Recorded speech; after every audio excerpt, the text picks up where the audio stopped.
황장수와 톡톡톡 일요일에 만나는 영화 이야기. 오늘은 머신건 프리처입니다. 머신건 프리처라는 것은 기관총을 든 목사라는 이야기입니다.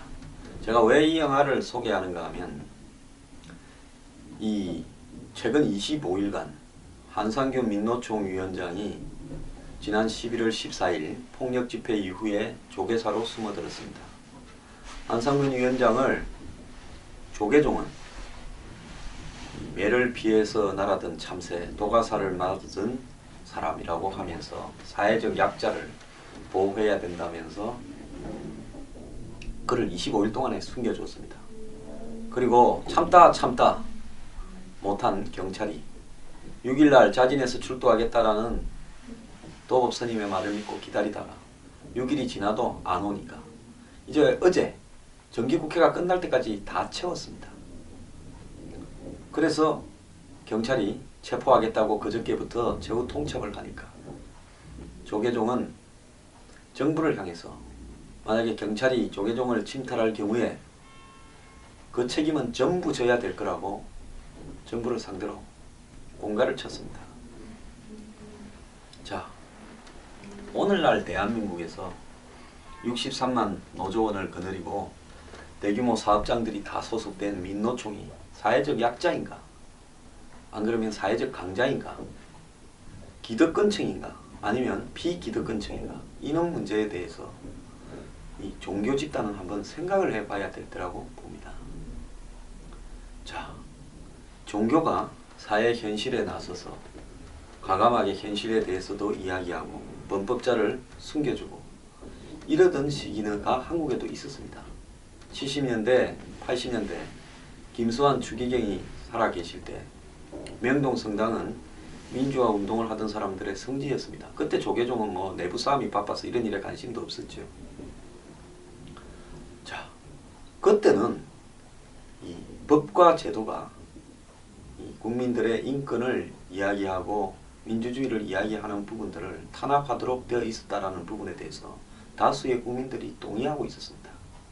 물론 그때도 악법도 법이라서 민주화 운동을 하던 사람은 다 깜빵을 갔습니다. 자, 그 시기에 국민들 다수가 사회적 상식이 정권이 성장하는 거나 이런 부분들은 잘하지만 정치체제를 독재적으로 운영하는 것은 잘못이다라고 하는 그런 사회 저항 인사들에 대해서 공감을 했고 종교기관은 그 역할의 일환으로서 과감히 그런 사람들을 숨겨주다가 뭐 신부가 처벌받기도 했습니다. 자, 그때와 지금 2015년의 현실이 같은가? 정말로 종교가 용기를 발휘해야 될 때는 그 힘없는 동국대학교의 학생이 50일이 넘도록 단식을 하다가 의식을 잃고 실려가고 이런 부분에서 용기를 발휘해서 우리 교단 내부의 학교지만은 이렇게 돼서는 안 된다라고 분명히 이야기를 하면서 문제들을 정리하는 그런 것들이 필요한 거 아니었나 봅니다. 자, 이 영화 머신건 프리처를 소개하는 이유는 이 영화의 주인공 샘 칠더스라는 사람은 실제 목사입니다. 실화 인물입니다. 자, 이 사람은 전직 폭력배, 마약 중개인, 그리고 바이커, 즉 가죽옷 입고 오토바이 타고 다니던 건달이었습니다. 자기 마누라를 나이트클럽에서 누드 댄스 시켰습니다. 그러니까 빨가벗고 춤추게 시켜서 돈 벌어 오라고 한 사람입니다. 깜빵을 밥 먹듯이 떠나던 사람입니다. 그러다가 어느 날 우연히 거린을 한 명 차에 태웠다가 자기가 죽였다고 생각하고 충격을 받고 뭐 교회에 다니던 부인의 권유에 따라서 교회에 가서 회개하고 갑자기 독실한 기독교 신자가 되었습니다. 근데 그 죽였다고 생각한 사람은 나중에 길바닥에 쓰러져 있는 거 누군가 옮겨서 응급실에서 살아났습니다. 그걸 듣고는 또 회개를 했다면서 직접 교회를 만들어서 차리고 목사가 되었습니다. 이 사람의 다른 직업은 이제 건실해져서 건축업을 했습니다. 근데 이 사람이 어느 날 뭐 믿음이 좀 생겼다 하니까 아프리카에 한번 가보고 싶다 해서 북우간다와 남수단에 갔습니다. 북우간다와 남수단 지역은 온갖 반군 조직들이 다 이 군벌들을 만들어서 주민들을 죽이고 아이들을 납치하고 그리고 아이들을 납치해서 마약을 미개서 총을 들고 싸우게 만드는 이런 아수라장인 지역입니다.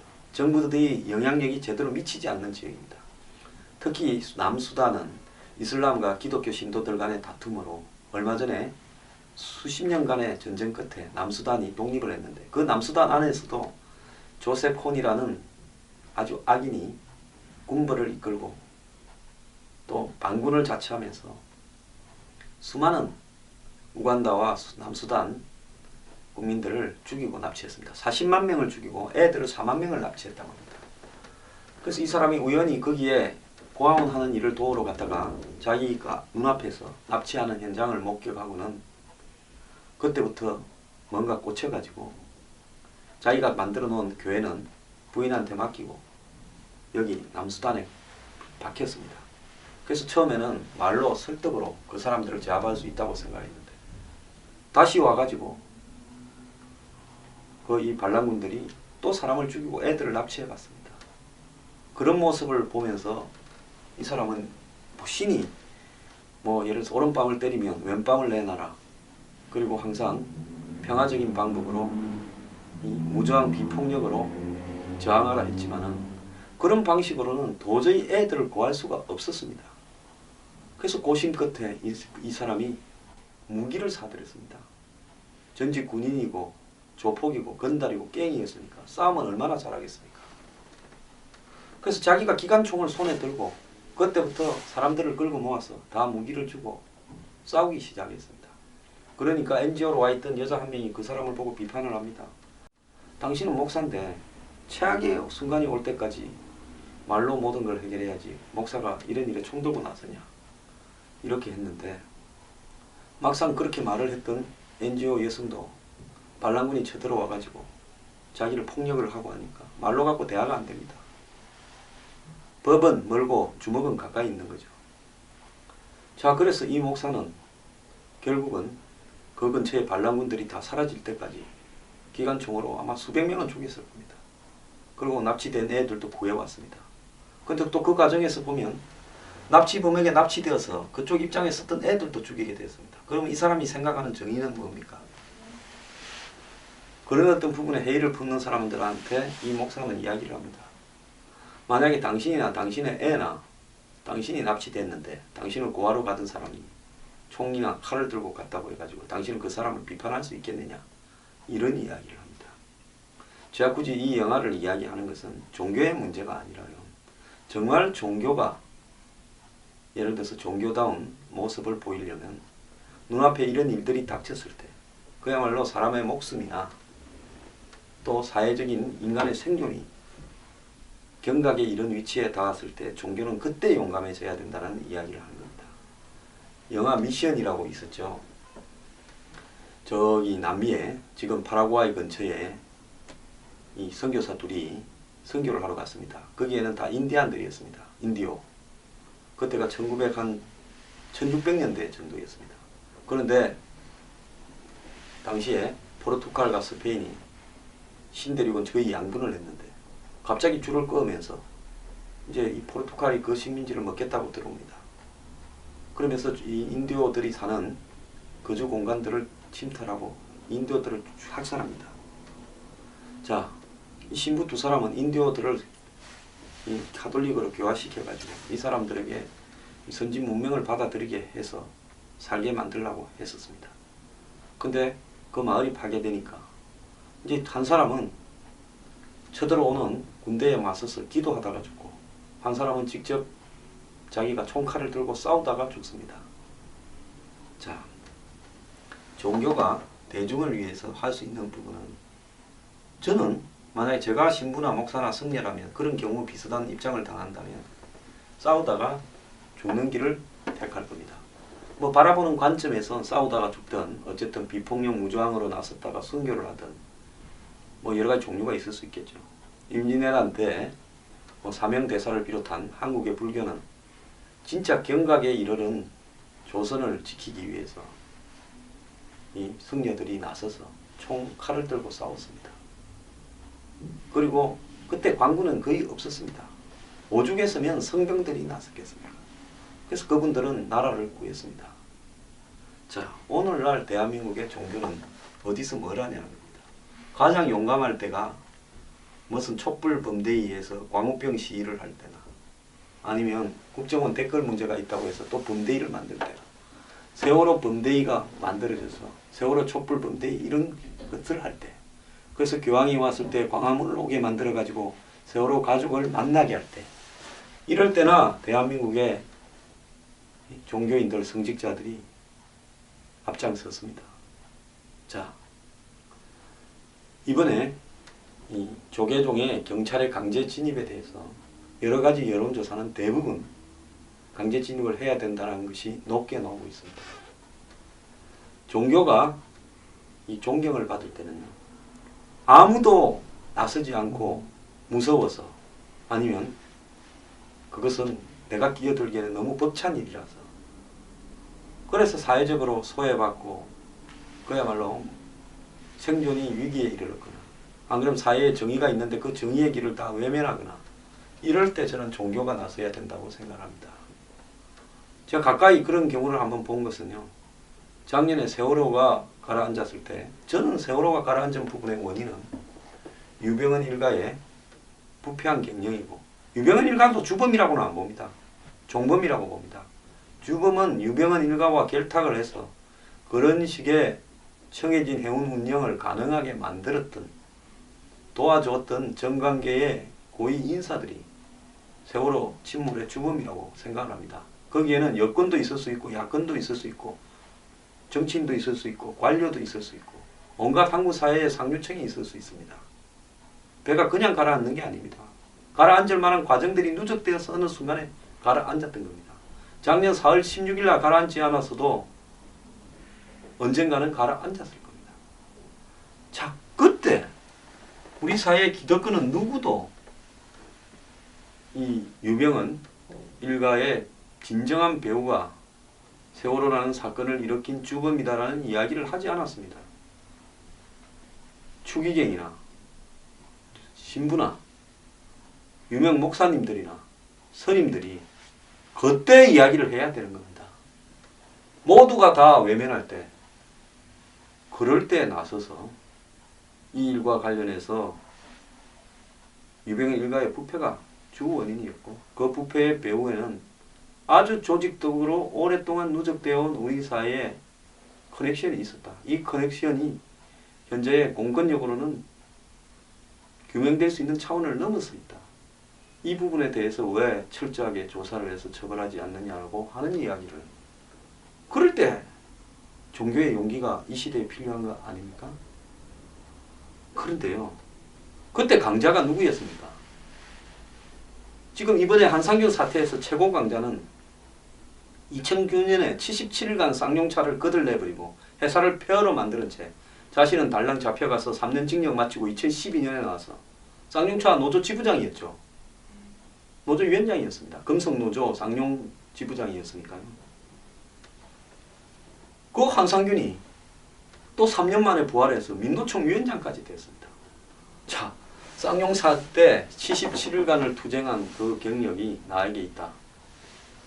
자, 누가 한상균한테 운동권 계급으로 달라들 수 있겠습니까? 그런 한상균이 조계사에 들어갔습니다.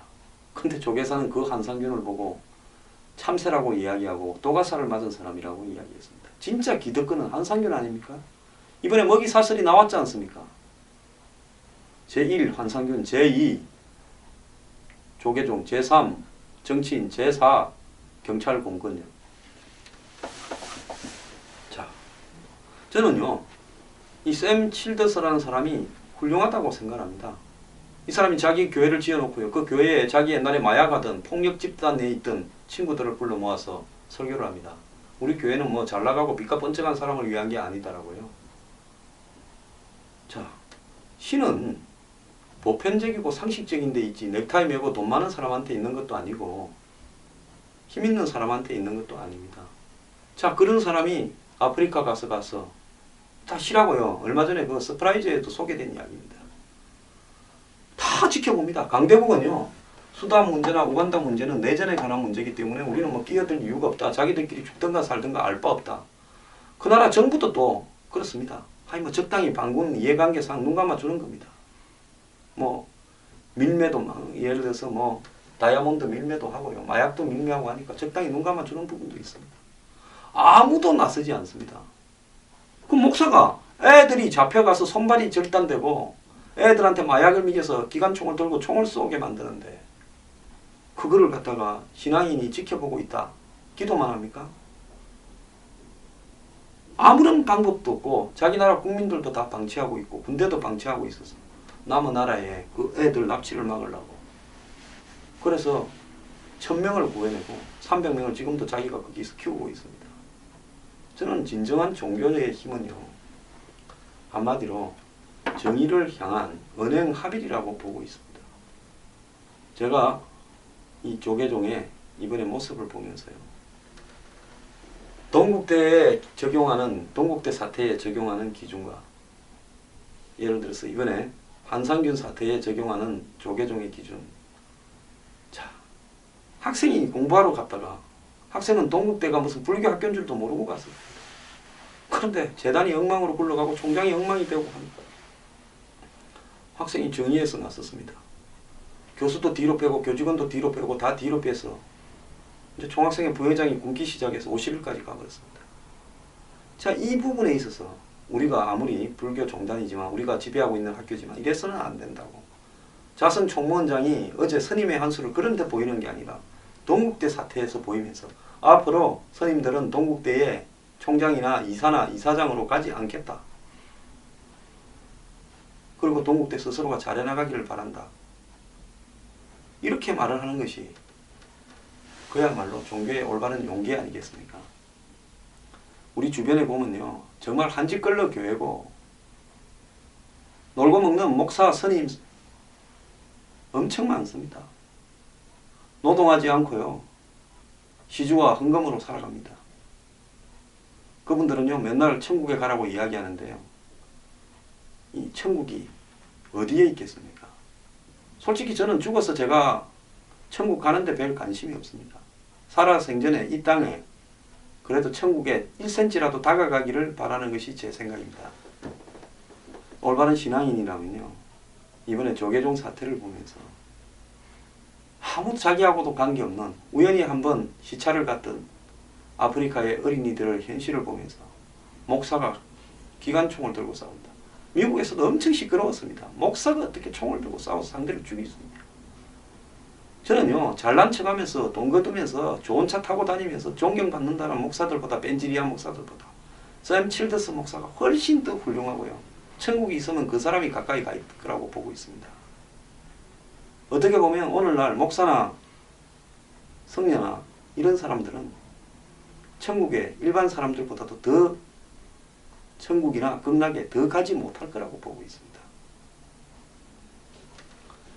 자, 우리가 한국만큼 신앙에 천국이 없습니다. 국민들 대부분이 여러 종교 중에 하나의 신자입니다.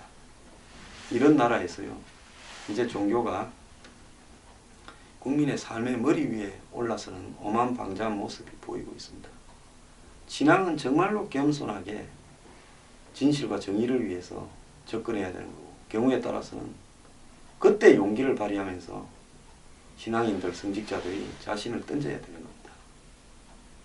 자, 이권과 이에 배가 부르고 개기름이 흐르는 성직자나 신앙인들이 대한민국에서 존경을 받는다 그러면서 자신들의 공간은 신성불가침의 성역이라고 주장을 합니다.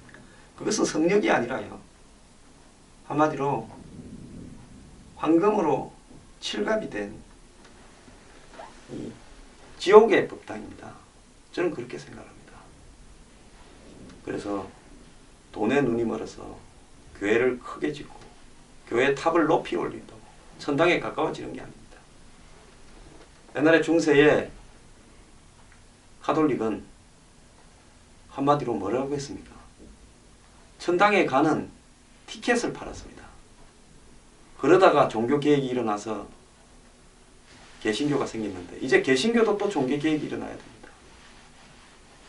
대한민국의 불교는 조계종은 이번에 한상균 사태에 대해서 종교인으로서 올바른 자신들의 역할과 위치가 어디인지를 겸허하게 돌아보길 바랍니다. 대한민국은 종교가 과잉이고 종교가 제가 생각할 때는 천당이 아니라 지옥에 가까이 가 있습니다. 여러분 이 머신건 프리처요. 액션으로도 별로 재미없고 드라마도 조금 어설픕니다. 근데 이 영화를 끝까지 보면요. 뭔가 머리를 때리는 교훈은 하나 있습니다. 마지막에 엔딩 크레딧 자막이 올라갈 때 실제 샘 칠더스 목사가 나와서 이야기하는 모습이 있습니다. 사람은요. 한때 실수를 할 수도 있고 항상 실수를 하고 삽니다. 저도 매일매일 실수를 하고 사는데요. 문제는 그런 부분들을 통해 가지고 좀 더 나은 세상을 바꾸기 위한 또 자신이 좀 더 나아지기 위한 회개와 반성 또 한 발 한 발 진실과 정의를 위해서 노력하는 것이 중요합니다. 저도요 오늘 방송 2개 하고 여러 가지 일도 있고 이래 가지고 굉장히 피곤합니다. 그럼에도 또 이 방송을 찍고 이렇게 하는 이유는 결국 제 스스로도 이 일을 해야만이 제가 사회에 뭔가 정의나 진실에 좀 다가간다고 느끼기 때문입니다. 물론 그것은 매우 보잘것없고 미천한 겁니다. 자, 저 같은 이런 미물도 그런데요. 신앙인 성직자들 정말 자신을 돌이켜보고 하늘이 어디에 있을까 한번 고민을 해보기 바랍니다.